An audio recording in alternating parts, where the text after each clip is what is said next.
নমস্কার বন্ধুরা, 2025 সালের 1 এপ্রিল থেকে পাল্টে যাচ্ছে অনেক নিয়ম।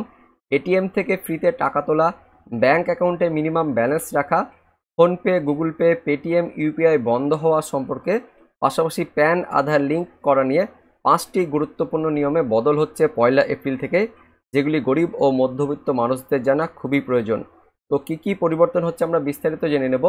তার আগে আপনি কোন জেলা থেকে এই ভিডিওটি দেখছেন অবশ্যই সেই জেলার নাম ভিডিওর কমেন্ট সেকশনে কমেন্ট করে জানিয়ে দেবেন। তো কি বলা হচ্ছে, আজ 1 এপ্রিল মঙ্গলবার 2025-26 নতুন অর্থবর্ষের প্রথম দিন থেকেই অর্থনৈতিক ক্ষেত্রে বেশ কিছু নিয়মের পরিবর্তন হচ্ছে। ব্যাংক, শেয়ার বাজার, আয়কর, বিভিন্ন বিনিয়োগ প্রকল্পে আসছে পরিবর্তন। প্রথমে দেখে নেব আয়কর নিয়ে কি আপডেট আসছে।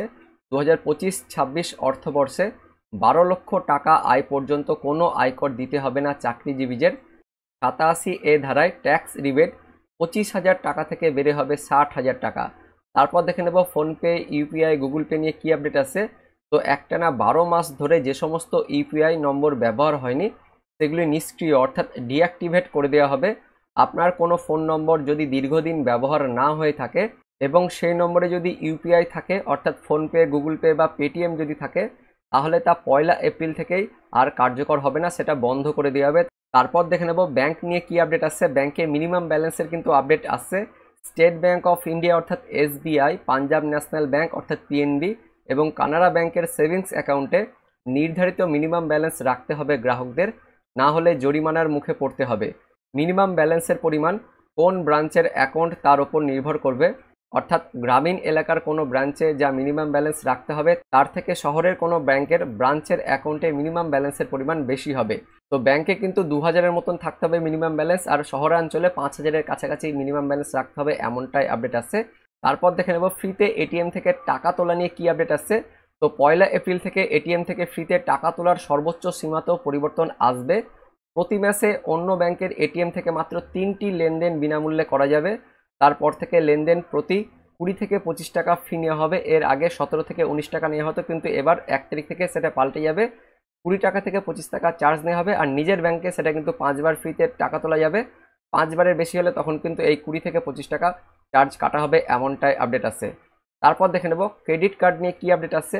তো 1 এপ্রিল থেকে এসবিআইয়ের সিম্পলি ক্লিক ক্রেডিট কার্ডে সুইগি রিওয়ার্ড পয়েন্ট 5 গুণ থেকে কমিয়ে অর্ধেক করা হবে। ওয়্যার ইন্ডিয়া সিগনেচার পয়েন্টও 30 থেকে কমিয়ে 10 করা হবে। IDFC first bank club Vistara milestone reward সুবিধাও বন্ধ করছে, অর্থাৎ ক্রেডিট কার্ডেও বিভিন্ন সুযোগ সুবিধা বন্ধ করা হবে 1 এপ্রিল থেকে।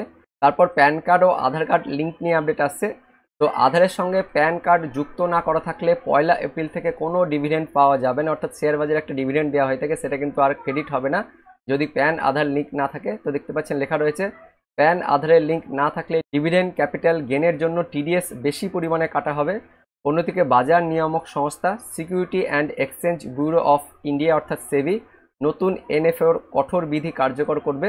বাধ্যতামূলকভাবে এএমসিগুলিকে ইউনিট বরাদ্দের তারিখ থেকে 30 দিন কার্যদিবসের মধ্যে তহবিল তৈরি করতে হবে।